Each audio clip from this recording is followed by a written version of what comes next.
Bonsoir à tous, bienvenue dans Plus d'actu. Plus d'un quart des personnes de plus de 75 ans se sentent seules plusieurs fois par semaine. C'est une des conclusions d'une étude menée par la Fondation Roi-Baudouin en 2021 auprès de 2000 seniors.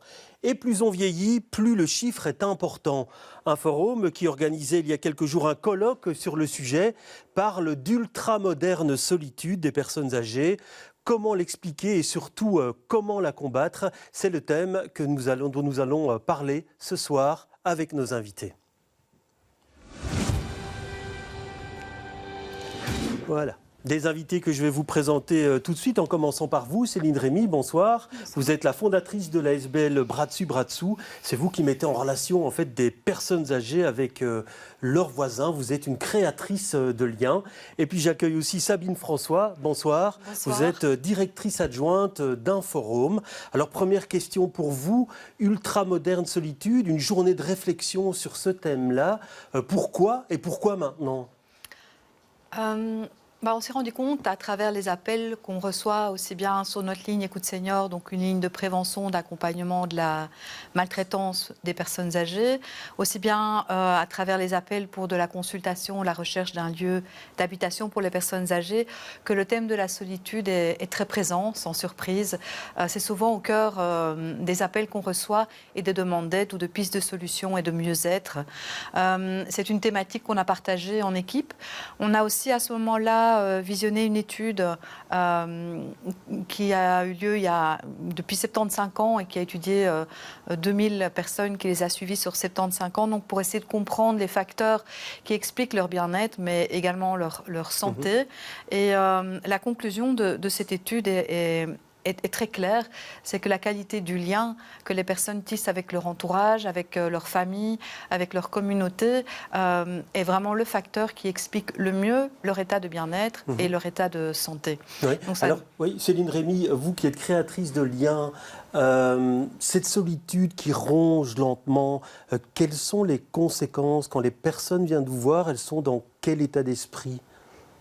Alors, c'est très difficile de parler en généralité. C'est sans doute une des premières choses, c'est qu'il y a autant de personnes avec autant de profils, enfin plutôt autant de profils qu'il n'y a de personnes. Les personnes les plus seules, c'est-à-dire qui n'ont plus d'entourage ou un entourage trop restreint, viennent généralement nous voir dans un état de solitude et dans un état de solitude qui affecte souvent leur état de santé. On les entend nous dire au bout d'un moment qu'être mieux accompagnés renforce leur santé physique, leur santé mentale, parce qu'ils se remettent à socialiser, à avoir un rôle dans la société, à bouger, à rencontrer des gens et à se sentir utile. Et je dirais que ça, c'est à l'inverse ce que les gens qui nous contactent ne ressentent plus quand ils sont vraiment tout seuls. Oui. On parle de solitude toxique, vraiment, Sabine François. Oui, je crois que la solitude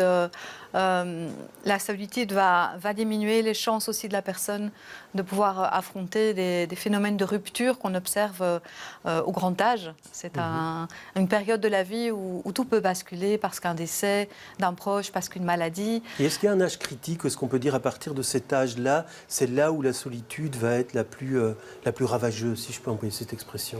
Je pense que c'est à partir du moment où la capacité de la personne pour être autonome dans sa vie diminue pour toutes sortes de raisons. La solitude va là être un élément déterminant. Ça va être soit renforcé de manière très cruelle ou soit l'empêcher de rebondir et de mobiliser les ressources dont elle a besoin pour adapter sa manière de vivre et son cadre de vie. Mais la solitude aussi, de manière générale, est ravageuse pour tout un chacun. Mais à l'approche de la vieillesse, je pense qu'une vie de solitude, ça va du coup augmenter le mal-être et diminuer les possibilités, les ressources pour rebondir et aller chercher ce dont on a besoin pour aménager sa vie et son quotidien. Et est-ce qu'on peut dire, Céline Rémy, qu'il y a une question aussi où si on est plus précarisé, est-ce que ça peut augmenter finalement la solitude ou le sentiment de solitude? J'ai tendance à dire pas vraiment, parce que parmi les personnes qu'on accompagne, on accompagne des gens issus de tout milieu socio-économique et on sent que la solitude est présente partout. Alors elle est sans doute plus ravageuse dans des milieux plus précarisés parce qu'on a moins de ressources. Parce que la solitude vient s'ajouter à une série d'autres problèmes liés à la précarité, qui peuvent être des conditions de logement difficiles, des conditions de vie, de santé. Beaucoup de gens mettent la priorité à essayer de se nourrir avant de penser au reste. Et donc la précarité, sans doute, peut l'accentuer, mais je dirais qu'elle est vraiment présente partout. Oui. Alors une question un peu compliquée, Sabine François. Comment est-ce qu'on perd le contact? Quel processus est à l'œuvre? Cet isolement, est-ce qu'il peut être très brutal ou c'est petit à petit que la personne, finalement, parfois s'isole elle-même?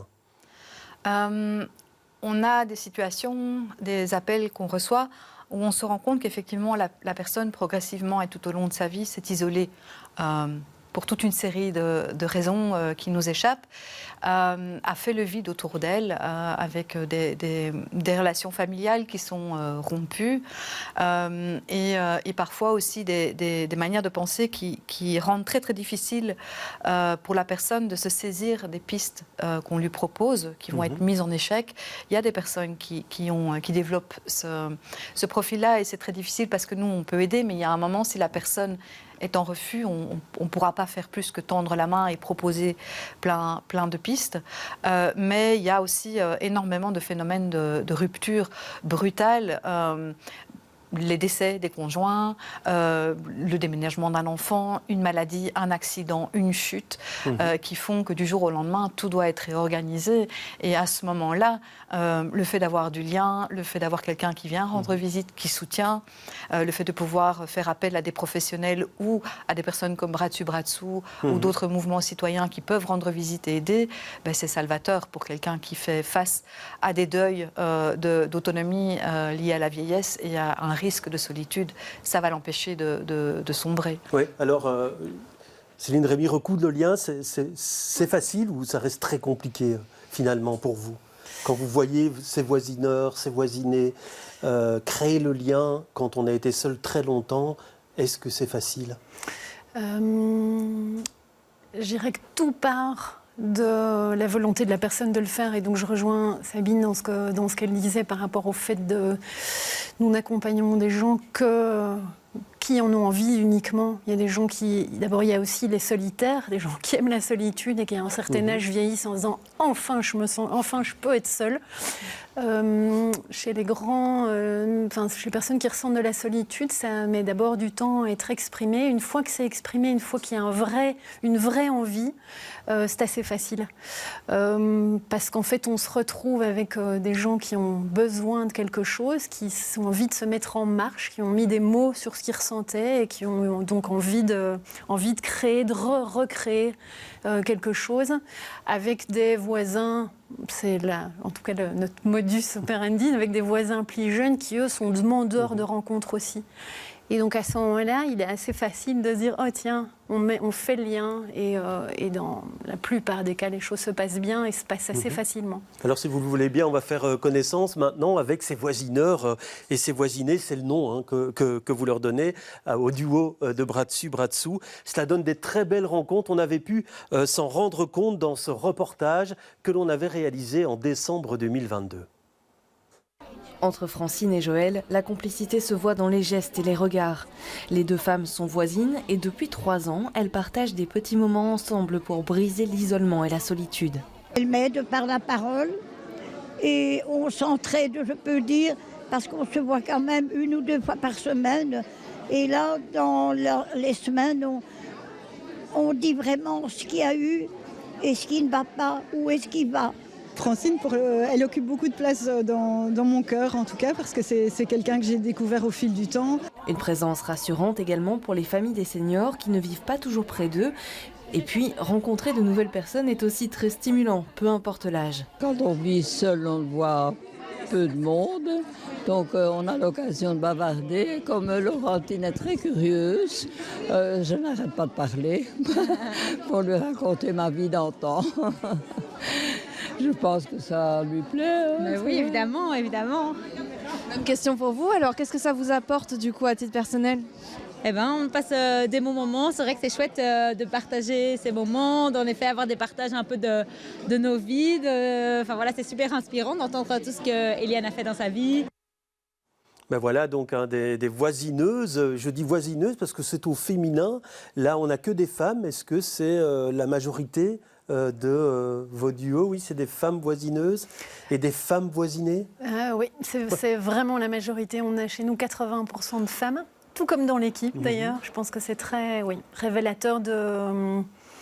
Pour nous, c'est révélateur de ce que on sent qu'il y a plus de facilité chez les femmes plus âgées d'exprimer cette solitude et d'avoir envie de recréer ce lien social sans rien stigmatiser du tout, mais de se dire que parfois les hommes sont peut-être un peu plus frileux de ça. Et en tout cas, c'est ce qui se présente dans le projet. Oui, vous confirmez, il y a plus de besoin de contact auprès des femmes? Je ne pourrais pas le confirmer. Ouais. Dans nos appelants, on a quelque chose de plus équilibré, mais nos appelants ne sont pas toujours la personne âgée en tant que telle. Ça peut être la famille, les aidants proches, des professionnels qui nous appellent, ou la personne âgée elle-même parce qu'une situation est préoccupante. Et donc, non, on n'a pas une situation, mais ce n'est pas le même appel. Ouais. Et les remèdes, donc on voit, il y a cette association. Les maisons de repos n'ont pas eu bonne presse et n'ont toujours pas bonne presse, surtout depuis le Covid. Est-ce que l'entrée en maison de repos, ça peut être finalement une occasion aussi de créer du lien ? Oui, alors les maisons de repos, c'est vrai, souffrent d'une mauvaise réputation pour le moment. Il y a eu certes des pratiques qui ne vont pas et qu'il faut continuer à monitorer, à suivre, mais les maisons de repos sont aussi faites de personnes qui mettent énormément de cœur et de professionnalisme pour faire leur travail plus que correctement dans des situations pas toujours faciles. Et on a des exemples de personnes qui nous expliquent que l'entrée en maison de repos, pour eux, a été l'occasion, contre l'avis de leur famille parfois, de se retrouver dans un environnement où ils ont plus de liens, accès à des activités avec des voisins, des voisines. Ce n'est pas toujours vécu comme ça, mais ça peut l'être. Et il est certain aussi qu'on constate que les entrées en maison de repos sont de plus en plus tardives, que la tendance est de rester le plus longtemps possible à domicile, et puis parfois avec du coup des entrées en catastrophe où on est très démunis, et aussi démunis dans sa capacité à participer aux activités ou à recréer du lien. Et du coup, là, ça ne va pas forcément bien se passer. Parce qu'on insiste souvent, on dit souvent l'essentiel, c'est de rester chez soi le plus longtemps possible. Ça peut être aussi vecteur de solitude, de souffrance psychologique. Céline Rémy. C'est ce que, effectivement, les personnes âgées qu'on rencontre ont... Souvent, dans la plupart des cas, la première chose qu'ils nous disent, qu'ils expriment, c'est cette envie de rester jusqu'au bout à la maison, sauf si ça n'est plus possible. Et donc, je pense que les gens se rendent assez vite compte qu'à un moment, il y a une situation qui n'est plus possible. Ça se passe, comme vous le dites, souvent dans l'urgence. Et alors, malheureusement, cette non-préparation de l'après fait qu'on arrive dans des moments où on n'a rien préparé, pas du tout envie d'être là, et ça va mettre du temps. Mais la grande majorité des gens qu'on rencontre nous disent avoir envie de mourir à la maison et d'y passer leurs derniers jours. Oui, alors Sabine François, on parle de solitude des aînés, des personnes âgées. Vous parlez aussi de solitude des aidants proches. Elle prend quelle forme, cette solitude, pour ceux qui aident au quotidien ? Oui, c'était vraiment important pour nous dans notre colloque d'aborder la thématique de la solitude des personnes âgées en lien avec celle des aidants proches et des professionnels. Dans certaines situations. Donc les aidants proches ressentent la solitude, les professionnels aussi. Les aidants proches vont souvent devoir renoncer à pas mal de leurs activités qui leur faisaient du bien à eux. La première chose, ce sont les relations personnelles. Ils vont plus aller prendre un café, plus aller au cinéma. C'est plus envisageable parce que tout va à s'occuper de la personne qui leur est chère. Et donc ils vont progressivement eux-mêmes s'isoler, puiser dans leurs énergies vitales et vraiment se mettre à mal au niveau de leur santé personnelle. Et donc on avait invité l'ASBL Aidants Proches pour nous parler de ce sujet. Et cette solitude des professionnels, c'est quoi ? Elle prend quelle forme en fait ? Alors, la solitude des professionnels, elle va prendre forme quand ils ont accompagné des personnes qui ont des fragilités psychologiques importantes ou une colère et un refus complet d'entrer en maison de repos pour des raisons telles que Céline vient de l'expliquer, ou aussi face à des personnes qui ont des problèmes cognitifs et où en fait les attitudes, les réactions de la personne vont vraiment mener la personne, le professionnel, dans ses derniers retranchements, ne sachant à un moment plus à quel sein se vouer. Ouais. Alors on le voit, il y a toute une série d'associations, la vôtre en est la preuve, pour créer du lien. Mais qu'est-ce qu'il manque, Céline Rémy? Quel est le chaînon manquant dans cet accompagnement? Je pense que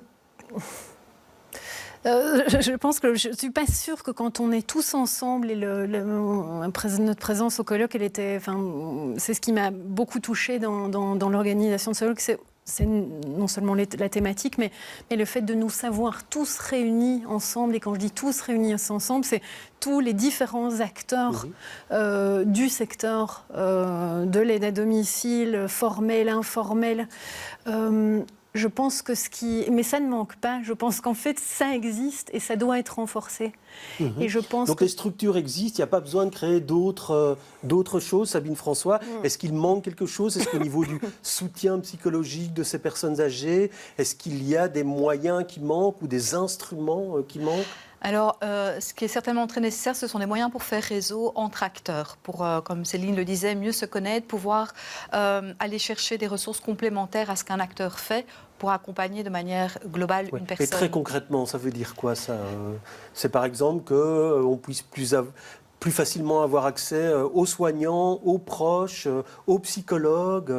Oui, se connaître, avoir accès aux uns et aux autres et aussi avoir une approche qui permet aux différents acteurs d'intervenir dans les différents contextes.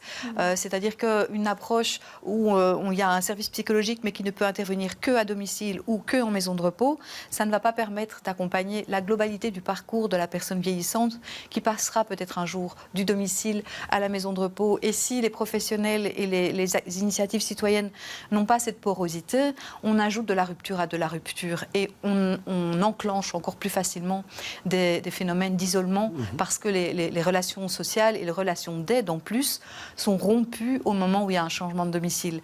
Donc on a vraiment intérêt à avoir des politiques qui peuvent traverser toutes les résidences. Oui. Alors votre association elle est active dans 4 communes de la région bruxelloise. Il y a d'autres initiatives. Il y a Accolage, par exemple, la SBL. Il y a aussi un service de la Croix-Rouge. Ouais. Est-ce que vous arrivez à faire face à la demande, en fait, Céline Rémy, vous? Donc on est tous ensemble présents dans presque toutes les communes. Après, il y a d'autres initiatives aussi. Il y a une très belle initiative à Etterbeek, une autre citoyenne beaucoup plus petite, mais à Oudergem. Non, je pense que la demande, elle est énorme. Et donc, on n'y fait pas face tous ensemble. Mais on essaye au mieux de se répartir le territoire pour pouvoir répondre potentiellement à toute demande qui viendrait. Ça veut dire maintenant que vous n'avez pas forcément, si une personne âgée vient chez vous, vous n'avez pas forcément un voisineur ou une compagnie à lui proposer directement? Pas toujours, ils disent pas toujours immédiatement. Donc les mises en duo mettent parfois un peu de temps, c'est ce qu'on explique aux uns et aux autres. Il faut que ça colle aussi. Il faut que ça colle, exactement. Ouais. Et donc, par rapport à ça, avec le vieillissement de la population qui s'annonce, est-ce que vous êtes inquiète finalement sur la prise en charge future de ces personnes âgées? Oui. Je ne peux pas vous dire le contraire. Oui, qu'est-ce qui vous inquiète le plus? C'est vraiment un problème de société assez énorme. Mais la population, elle vieillit, elle vit de plus en plus longtemps, avec des soins de santé de plus en plus importants, avec des finances publiques qui ont du mal à faire face pour payer tous les soins, et les retraites, et tous les soins de santé, et aussi tout le soin. Le care autour des personnes qui est vraiment nécessaire, au-delà des prouesses technologiques, juste le soin, la présence. Et donc, oui, il va falloir que des mouvements citoyens se mettent en place pour pallier à ce que le public, à mon avis, à moins d'un miracle, aura du mal à financer convenablement. Et donc, vous pensez sur l'initiative personnelle des gens qui... c'est là-dessus plus que vous comptez, sur l'initiative notamment, personnelle. Mais il y a d'autres initiatives qui sont aussi intéressantes, comme par exemple, je pense à un toit 2 âges, qui sont des solutions où on repense l'habitat autrement, ou les formes d'habitat groupé, où on repense le vivre ensemble autrement, avec des solutions qui sont quelque part entre le domicile seul chez soi et la maison de repos, des espèces de middle care qui permettent aussi des prises en charge alternatives pour vivre plus longtemps, en plus grande autonomie. Céline Rémy, est-ce que vous pensez que la société est prête à ce vieillissement de la population? Sans doute pas à l'ampleur de ce que les chiffres sont alarmants. En fait, la croissance, le vieillissement va tellement augmenter que je ne suis pas sûre qu'aujourd'hui on est prêt pour demain. Je pense demain va arriver très vite. Et demain arrivera vite. Donc je pense qu'il y a énormément de volonté, énormément d'initiatives et de choses qui existent. Maintenant, il va falloir se donner les moyens ou recevoir les moyens pour pouvoir pallier à cette problématique qui ne va être que croissante. C'est Oui, sûr. alors tous les gouvernements ne sont pas encore formés, on ne sait pas vraiment ce qui va se passer dans le domaine de la prise en charge, dans le domaine des soins de santé. Sabine François, est-ce que vous sentez de l'inquiétude du secteur aujourd'hui, à l'heure qu'il est ? Oui, je pense que dans le secteur, on se rend bien compte que les finances, en tout cas à Bruxelles, elles ne sont pas faciles et que le secteur fonctionne déjà avec des moyens qui ne sont pas toujours suffisants et qu'on n'annonce pas, en tout cas, des mannes financières supplémentaires. Donc oui, c'est où que ça va faire mal. Et vous pensez que les pouvoirs publics ont pris conscience qu'il y a des choses qui ont été mises en place ces dernières années, même si leur pérennité n'est pas assurée aujourd'hui ? Je pense, Bon, les premières rencontres qu'on a faites, je pense qu'il y a une vraie prise de conscience. Voilà, c'est de voir quel est le choix politique et la volonté politique du nouveau gouvernement. Votre message aujourd'hui aux politiques, quel serait-il, Céline Rémy ? Continuer à soutenir ce qui existe et donnez-nous les moyens de travailler. On est les chevilles ouvrières, on est sans doute tous ensemble sur le terrain faire des choses que le gouvernement lui-même ou l'administration ne sait pas toujours faire. Donc, j'ai envie de dire, donnez-nous les moyens de le pour faire. Vous, quel est votre message ? Quel est le message des professionnels aujourd'hui ? Voilà, sans doute que certains ne sont pas d'accord, mais moi, c'est moins de prouesses technologiques et plus de moyens à l'humain et à l'accompagnement, à la présence. Donc une simple présence humaine. Ouais. Est-ce que vous avez du mal à trouver ces voisineurs, Céline Rémy, aujourd'hui ? Puisque Sabine insistait sur l'implication citoyenne, est-ce que c'est compliqué, finalement, de convaincre ces gens de donner un peu leur temps ? Non, pas vraiment. Alors on a eu une situation exceptionnelle pendant le Covid qui a amené tellement de gens, en fait, mais ça a été... ça a été éphémère parce qu'après tout le monde est revenu dans sa routine, dans ses préoccupations personnelles. Donc on a eu un pic et puis une redescente, mais en étant, et c'est ce que ces projets citoyens peuvent ouvrir, en étant assez flexible sur le type d'accompagnement que les gens peuvent faire, je pense on attire des gens qui prennent ça comme un hobby, comme un vrai plaisir, comme un retour à des relations de voisinage qui n'existaient plus ou qui existent trop peu. Merci en tout cas d'avoir été des nôtres. Merci d'avoir participé à Plus d'Actu. C'est terminé pour ce soir. Je vous retrouve demain avec beaucoup de plaisir. Très bonne soirée à tous.